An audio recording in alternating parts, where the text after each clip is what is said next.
Good morning बच्चों। चलिए आपको हम बताते हैं करड़ी में दो को संख्या रेखा पर कैसे निरूपित किया जाता है। ठीक ना। तो करड़ी में दो को संख्या पर निरूपित करने के लिए हम क्या करेंगे कि सबसे पहले एक हम स्केल से एक रेखा खींचेंगे जिसको हम क्या बोलते हैं, संख्या रेखा। इससे मान लीजिए कि यहाँ पे 0 लिखा जाता है, तो आप एक निश्चित दूरी मान लेंगे स्केल से कि यहाँ पे 0 है। फिर उसमें देखेंगे तो यहाँ पे 1 सेंटीमीटर आता है, फिर यहाँ पे देखेंगे तो 2 सेंटीमीटर आता है, और फिर इसको और आगे बढ़ाएंगे तो यहाँ पे 3 सेंटीमीटर आता है। इसको मैं रफली बताऊंगा भाई, ठीक ना। इसको थोड़ा ध्यान से देखिएगा, लेकिन आप इसको यदि एक्चुअल में बनाएंगे तो आपको सही रिजल्ट ही पाएंगे, ठीक ना।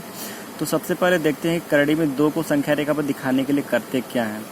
तो इसमें सबसे पहला प्रोसेस ये होगा कि हम एक संख्या रेखा खींचेंगे, ठीक ना, स्केल से नाप के, और उस संख्या रेखा पर जो हम 1 इकाई की दूरी लेंगे, जो कि यहाँ से मूल बिंदु से लेकर 1 सेंटीमीटर की दूरी होनी चाहिए, ठीक ना। इसके लिए हमको इजेक्ट वैल्यू लेना पड़ेगा।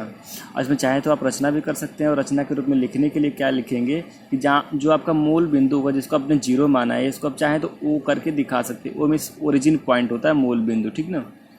तो यहाँ से लेके यहाँ तक की जो दूरी होगी उसको हम 1 सेंटीमीटर के बीच की दूरी तो है ही है, तो इसका हम नाम रख दिए ए, ठीक ना। यानी कि OA बराबर 1 सेंटीमीटर की एक रेखा खींचा। उसके बाद से क्या होगा कि हमको करड़ी में 2 दिखाना है, तो इस बिंदु ए से जो है 1 सेंटीमीटर की एक लंबी रेखा खींचेंगे, ठीक ना। आप इसको मतलब स्केल से मेजर कर लीजिएगा, इसकी जो लंबाई होगी वो 1 सेंटीमीटर ही होगी, और उस 1 सेंटीमीटर की जो लंबी रेखा उसका नाम क्या रखेंगे, AB। और रचना में लिखेंगे कि बिंदु ए से जो है AB एक लंब रेखा खींचा। पुनः O से बिंदु B को मिलाया, और जब मिला लेंगे तो जैसा कि आपको मैंने पहले ही बताया है कि AB जो है एक लंब रेखा है, तो लंब के सामने की जो भुजा होती है वो कर्ण होती है, ठीक है।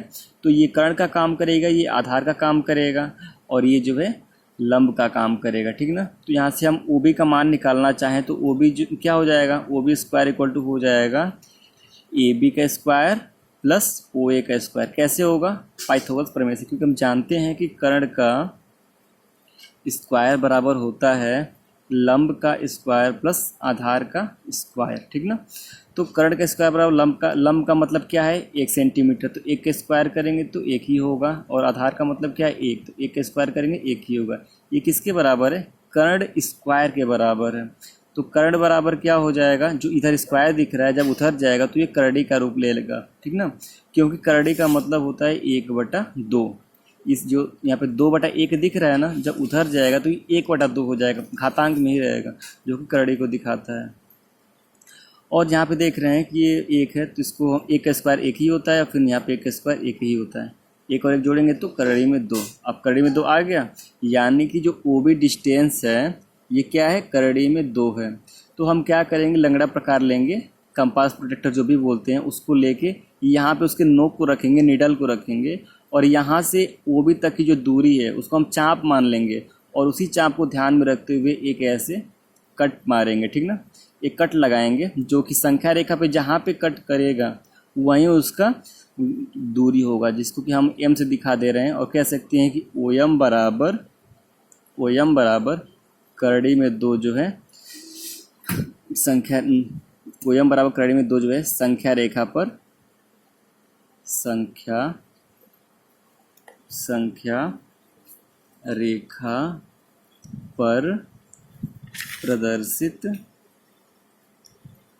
प्रदर्शित अपरिमेय संख्या है। इसी एक बात और पता चलती है कि हम परिमेय और अपरिमेय संख्या को नंबर लाइन पे यानी कि संख्या रेखा पर रिप्रेजेंट कर सकते हैं। संख्या